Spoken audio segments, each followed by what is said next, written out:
नमस्कार, मैं डॉक्टर श्रद्धा वशिष्ठ आपका सबकी शिक्षा में बेहद स्वागत करती हूँ। केंद्रीय विद्यालय दाखिला प्रक्रिया 2022-23 से संबंधित वीडियोस मैंने आपके लिए लाना शुरू कर दिया है और साथ ही आने लग गए हैं फिर से हजारों की संख्या में सवाल। जी हाँ, बहुत से पेरेंट्स हैं जिनके मन में है ढेरों सवाल और वे कमेंट के माध्यम से मुझसे पूछ रहे हैं। देखिए, इतने सारे सवालों का जवाब लिख कर दे पाना मेरे लिए संभव नहीं होता, इसीलिए आपके सवालों को पढ़ती हूँ और आपके सवालों के जवाब पर वीडियो लेकर आती हूँ।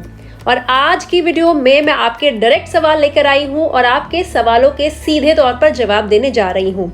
साथ ही आप सभी से जो अपने बच्चों का दाखिला आने वाले शैक्षिक सत्र में केंद्रीय विद्यालय में करवाना चाहते हैं, उन सभी से कहना चाहूँगी कि वह वीडियोस जिनमें सवाल और उनके जवाब दिए जाते हैं, आप उन वीडियोस को ज़रूर देखें, क्योंकि जितने आप सवाल लोगों के सुनेंगे और उनके जवाब जानेंगे, उतनी ही आपकी दाखिला प्रक्रिया पर पकड़ मजबूत होती चली जाएगी। तो चलिए, आज मैं लेकर आई हूँ आपके लिए तकरीबन 10 सवाल, और यह 10 सवाल ज़्यादातर लोग पूछ रहे हैं और मैं इन सवालों का जवाब आपको छोटे से छोटे मतलब संक्षेप में बताने की कोशिश करूँगी। पहला सवाल है कि केवी में आरटी कोटे से एडमिशन लेने के लिए डिस्टेंस कितना होता है। तो मैं आप सभी को बताना चाहूंगी कि केंद्रीय विद्यालय में दाखिला जो प्रक्रिया होती है उसमें डिस्टेंस का कोई मापदंड नहीं होता, कोई डिस्टेंस क्राइटेरिया नहीं होता।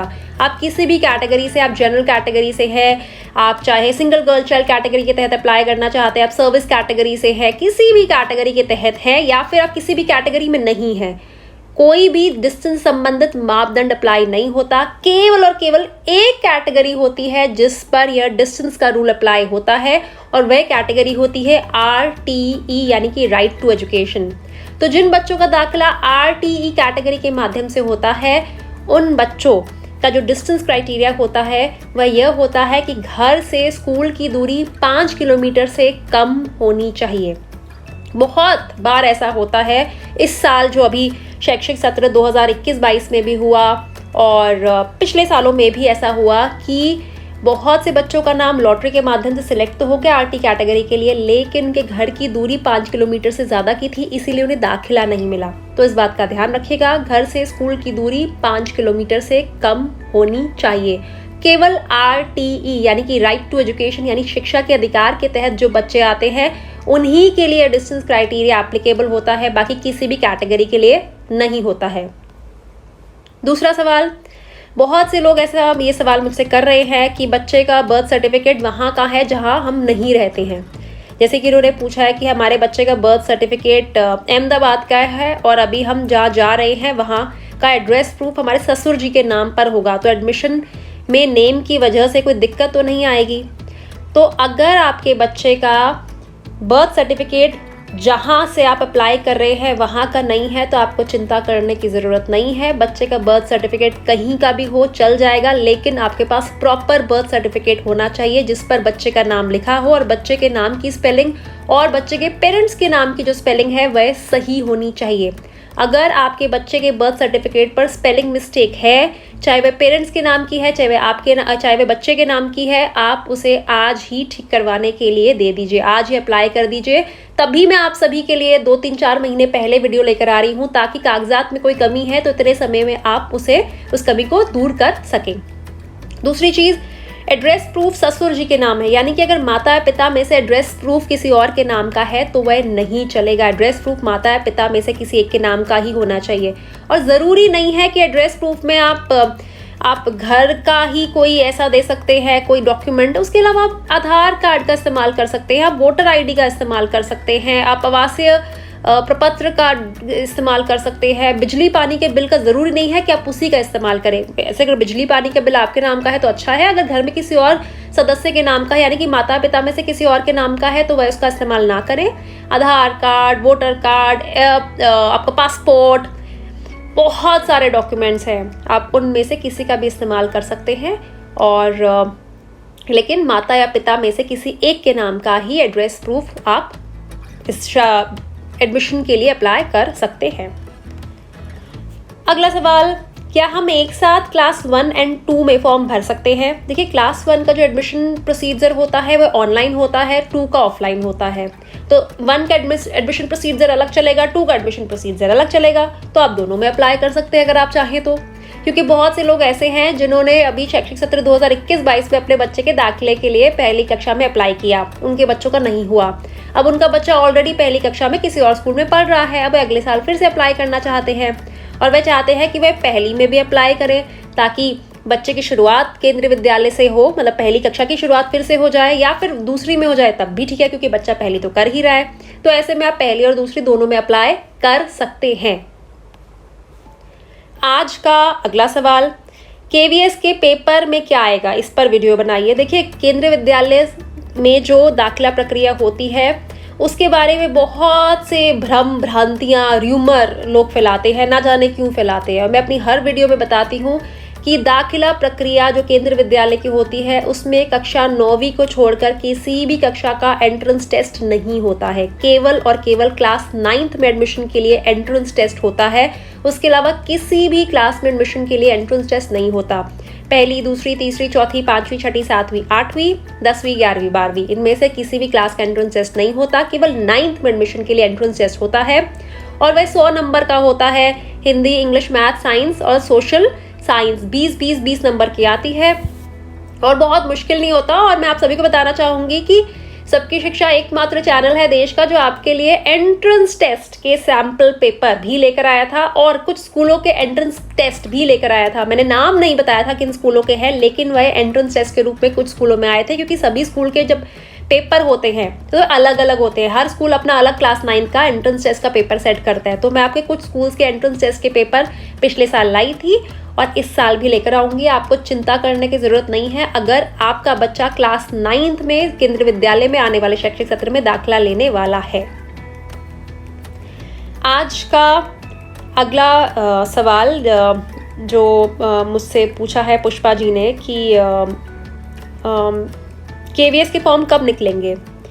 देखिए, केंद्रीय विद्यालय संगठन की जो दाखिला प्रक्रिया होती है उसके हिसाब से कक्षा पहली के फॉर्म हमेशा मार्च के महीने में निकलते हैं, ताकि मार्च के महीने में दाखिला प्रक्रिया संपन्न हो जाए और 1 अप्रैल से बच्चों का नया शैक्षिक सत्र शुरू हो जाए। तो मार्च के महीने में कक्षा पहली के फॉर्म निकलेंगे जो कि ऑनलाइन होंगे और केंद्रीय विद्यालय संगठन की एक वेबसाइट होगी, वह बताएंगे। उस वेबसाइट पर फॉर्म भरना होगा और वहीं पर फॉर्म भरकर जमा करवाना होगा। उसके अलावा जितनी भी कक्षाएं होंगी उनमें ऑफलाइन प्रक्रिया से दाखिला होगा जो कि अप्रैल के मंथ में होगा। कक्षा पहली को छोड़कर सभी कक्षाओं का दाखिला प्रक्रिया अप्रैल के मंथ में होगा जो कि ऑफलाइन होगा। इसमें से केवल 11वीं कक्षा का जो दाखिला प्रक्रिया होगा वह थोड़ी सी लेट होगा, क्योंकि 11वीं कक्षा का जो दाखिला प्रक्रिया होता है वह 10वीं के रिजल्ट पर, 10वीं के नतीजों पर निर्धारित होता है। तो जब 10वीं का रिजल्ट आएगा तो 11वीं का दाखिला प्रक्रिया शुरू हो जाएगा। मतलब कि कक्षा पहली का दाखिला प्रक्रिया मार्च के महीने में ऑनलाइन एडमिशन, दूसरी, तीसरी, चौथी, 5वीं, 6ठी, 7वीं, 8वीं, 9वीं, 10वीं और 12वीं की दाखिला प्रक्रिया अप्रैल के मंथ में ऑफलाइन एडमिशन, और 11वीं का जब 10वीं का रिजल्ट आ जाएगा, 10वीं के रिजल्ट आते ही तुरंत कक्षा 11वीं का दाखिला प्रक्रिया शुरू हो जाएगी। आज का अगला सवाल, और देखिए, लोग अपना सवाल मुझे पूरा लिखते हैं और अपनी बात बताते हैं, मुझे अच्छा लगता है। आप इसी तरीके से सवाल पूछा करिए, पूरी डिटेल में जब मुझसे सवाल पूछेंगे तो मुझे एक्चुअली समझ आएगा कि आप क्या पूछ रहे हैं। वरना बहुत से लोग मुझसे पूछते हैं, एक लाइन में सवाल पूछ लेते हैं तो मुझे समझ नहीं आता कि उसके आगे पीछे क्या है, उसका बेस क्या है, उसका बैकग्राउंड क्या है। तो उन्होंने बहुत डिटेल में बताया है कि उनकी बेटी का वे दाखिला करवाना चाहते हैं, तो सिंगल गर्ल चाइल्ड कैटेगरी के तहत उनकी बेटी आती है और वह प्राइवेट जॉब में है। तो देखिए, सिंगल गर्ल चाइल्ड कैटेगरी के तहत अगर बेटी आती है और क्लास 2 में आप बच्ची का एडमिशन आने वाले शैक्षिक सत्र में करवाना चाहते हैं, तो अगर सिंगल गर्ल चाइल्ड कैटेगरी के तहत सीट खाली हुई तो आपको उसमें दाखिले का मौका मिल सकता है। अगर सिंगल गर्ल चाइल्ड कैटेगरी के तहत खाली हुई, या फिर वैसे भी से क्लास 2 में सीट खाली हुई तो दाखिले का मौका मिल सकता है। और अगर आप प्राइवेट जॉब करते हैं तो ऐसा नहीं है कि प्राइवेट जॉब वालों के बच्चों का केंद्रीय विद्यालय में दाखिला नहीं होता, ऐसा बिल्कुल भी नहीं है। हजारों की संख्या में उन बच्चों का दाखिला होता है जिनके पेरेंट्स प्राइवेट जॉब करते हैं या फिर उनका अपना बिजनेस है, उनके बच्चों का दाखिला होता है केंद्रीय विद्यालय में। तो आपको यह सोचने की जरूरत नहीं है कि हम प्राइवेट जॉब करते हैं तो हमारे बच्चे के दाखिले कितने चांसेस है, बहुत चांसेस है। लेकिन कक्षा पहली में जब दाखिले होते हैं तो सारी सीट्स पर दाखिले होते हैं, और कक्षा पहली के ऊपर जितनी भी कक्षाएं होती हैं 2री से 12वीं तक में, उन सभी कक्षाओं में किस स्कूल में कितनी सीट खाली है उस पर निर्धारित होती है दाखिला प्रक्रिया। तो कई स्कूलों में दाखिले के लिए सीट्स होती हैं, कई स्कूलों में दाखिले के लिए कक्षा 2री और उससे ऊपर की कक्षाओं में सीट्स नहीं होती हैं। ये डिपेंड करता है। पहली में सभी सीट्स पर दाखिला होता है। पहली से ऊपर जितनी भी कक्षाएं हैं, 2री और उससे ऊपर की कक्षाएं जितनी भी कक्षाएं हैं, जिस स्कूल में जितनी सीट खाली हैं उनमें दाखिला होता है। क्योंकि बहुत से बच्चे होते हैं जिनके एडमिशन के बाद घर शिफ्ट हो जाता है, किसी और स्कूल में एडमिशन ले लेते हैं, तो एडमिशन के बाद 20 साल के आखिरी आते आते सीट्स खाली हो जाती हैं। तो ऐसे में खाली बची सीट्स पर दाखिले होते हैं। और कुछ ऐसा ही काफ़ी हद तक एक सवाल एक और मुझसे पूछा गया है कि 2 उनके बच्चे हैं, दोनों ट्विंस बॉय हैं, एक का दाखिला हो गया है, दूसरे का दाखिला नहीं हुआ है, कोई तरीका है? तो कोई तरीका नहीं होता। जो मेरा पिछले वाला सवाल है वही सवाल, उसी सवाल का जवाब मैं आपको फिर से वही बात दोहराना चाहूँगी कि कोई तरीका नहीं होता। अगर सीट्स खाली हुई तो दाखिले का मौका मिल जाएगा, नहीं सीट्स खाली हुई तो फिर दाखिले का मौका नहीं मिल पाएगा। लेकिन एक और चीज़ बताना चाहूँगी कि कक्षा 2री और उससे ऊपर की कक्षाओं में आप कितने भी केंद्रीय विद्यालय जो आपके घर के पास उनमें अप्लाई कर सकते हैं, तो उससे ज़्यादा से ज़्यादा केंद्रीय विद्यालय में अप्लाई करें। देखिएगा कहीं ना कहीं आपको सीट खाली मिल जाएगी। आज का अगला सवाल, ये सवाल बहुत से लोग पूछते हैं कि जो उम्र का आंकलन करते हैं वे 31 मार्च पर रखकर करते हैं या 1 अप्रैल पर रखकर करते हैं। तो मैं आपको बताना चाहूँगी कि हमारे पूरे देश में यह एक नियम है कि 31 मार्च पर रखकर बच्चों की जो स्कूली शिक्षा है उसके लिए 31 मार्च पर रखकर बच्चों की उम्र का आंकलन करना होता है। 31 मार्च पर रखकर। जब मैं छोटी हुआ करती थी, जब मैं स्कूल में पढ़ती थी, तो 30 सितंबर पर रखकर इसका आंकलन करते थे। और मेरी जन्म तिथि मतलब मेरी बर्थडे डेट है 11 सितंबर, तो मैं क्लास के सबसे छोटे बच्चों में आती थी, सबसे छोटे, जो क्लास में सबसे छोटी जिनकी एज होती थी। लेकिन अब वह 30 सितंबर ना रखकर 31 मार्च रखा गया है। फाइनेंशियल ईयर वाला जो हिसाब होता है वह शिक्षा के साथ भी जोड़ दिया गया है। तो 31 मार्च पर रखकर बच्चों की उम्र का आंकलन करा जाता है। लेकिन केंद्रीय विद्यालय संगठन ने उन बच्चों को भी छूट दी है जिनकी जन्म तिथि 1 अप्रैल होती है, क्योंकि केंद्रीय विद्यालय संगठन का मानना है कि अगर 1 दिन का फर्क है तो उस बच्चे को छूट दी जाए। तो अगर आपका बच्चा 31 मार्च का ना होकर 1 अप्रैल को भी उसकी जन्म तिथि है तो वह अप्लाई कर सकता है, लेकिन 2 अप्रैल के बच्चे अप्लाई नहीं कर सकते। आज का अगला सवाल ये भी कुछ मिलता जुलता सवाल है कि 18 अप्रैल को मेरी बच्ची 5 साल की होगी तो उसका एडमिशन हो पाएगा? जी नहीं। 31 मार्च पर रखकर उम्र का आंकलन करना होता है। 1 अप्रैल के बच्चों को छूट मिल जाती है, लेकिन 1 अप्रैल के बाद 2 अप्रैल से छूट नहीं मिलती। 2, 3, 4, 5 फिर आप किसी भी तारीख पर आपका बच्चा है, आपके बच्चे की उम्र 5 साल नहीं हुई है, आपके बच्चे का उस शैक्षिक सत्र में दाखिला नहीं हो पाएगा। 18 अप्रैल को आपकी बेटी 5 साल की होगी तो आने वाले शैक्षिक सत्र में तो उसका दाखिला, अगर अभी अगले साल जो 18 अप्रैल आएगी, अगर आपकी बच्ची तब 5 साल की होने वाली है तो आपकी बच्चे को आने वाले शैक्षिक सत्र में तो दाखिले का मौका केंद्रीय विद्यालय में नहीं मिल पाएगा, उससे अगले साल में मिल पाएगा। एक और सवाल भी इन्होंने पूछा है कि क्या कक्षा पहली के लिए एंट्रेंस एग्जामिनेशन होता है, जो कि मैं आपको पहले सवालों के जवाब में बता चुकी हूँ कि कक्षा पहली के लिए एंट्रेंस एग्जामिनेशन नहीं होता है, सिर्फ कक्षा 9वीं के लिए एंट्रेंस एग्जामिनेशन होता है। आज का अगला सवाल, HRD कोटा क्या इस साल होगा? जो अभी आने वाले शैक्षिक सत्र में नहीं होगा।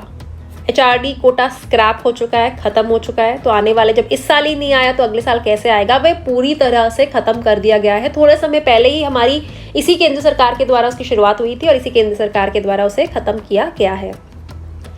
आज का आखिरी सवाल, यह सवाल ही बहुत से लोग मुझसे पूछते हैं कि हमारे बच्चे अभी स्टेट बोर्ड में पढ़ रहा है और इस कक्षा में पढ़ रहा है तो क्या उसे केंद्रीय विद्यालय में दाखिला मिल पाएगा? बिल्कुल मिल पाएगा। आपका बच्चा किसी भी बोर्ड में पढ़ रहा है, आप केंद्रीय विद्यालय में अपने बच्चे के दाखिले के लिए अप्लाई कर सकते हैं, बशर्ते जिस केंद्रीय विद्यालय में आप दाखिला करवाना चाहते हैं उसमें सीट खाली है। बस ये बात का आपको ध्यान देना होगा। तो यह थे आज आपके सवाल और उन सवालों के जवाब। और ज़्यादातर सवाल इसी प्रकार के पूछे गए थे, इसलिए मैं यह सवाल लेकर आई। आने वाले हफ्तों में भी केंद्रीय विद्यालय दाखिला संबंधित ढेर सारी वीडियोस मैं आपके लिए लेकर आने वाली हूँ। साथ ही एकलव्य आदर्श आवासीय विद्यालयों पर भी वीडियोस आएंगी, सैनिक स्कूल पर भी वीडियोस आएंगी, EWS-DG एडमिशन पर भी वीडियोस आएंगी और नवोदय विद्यालय पर भी वीडियोस आएंगी। उसके अलावा स्वास्थ्य संबंधित वीडियोस भी आएंगी और सरकारी योजनाओं पर आधारित वीडियोस भी आएंगी और जो इस समय बहुत ही महत्वपूर्ण विषय चल रहे हैं उन पर भी वीडियोस आएंगी। जनरल नॉलेज पर भी वीडियोस आएंगी जिसमें मैं प्राइज भी हर हफ्ते दे रही हूँ। तो ढेर सारी ज्ञानवर्धक वीडियोस आने वाले हफ्तों में आपके लिए आने वाली हैं। सबकी शिक्षा को देखते रहिए। आपके साथ जो आपने अभी तक मेरा हमेशा दिया है, आपसे मुझे बहुत सम्मान मिलता है, उसके लिए ढेरों धन्यवाद। और आपका हमारा साथ हमेशा बना रहे, मेरी ऊपर वाले से हमेशा यही कामना है। अब मुझे डॉक्टर श्रद्धा वशिष्ठ को इजाज़त दीजिए। नमस्कार।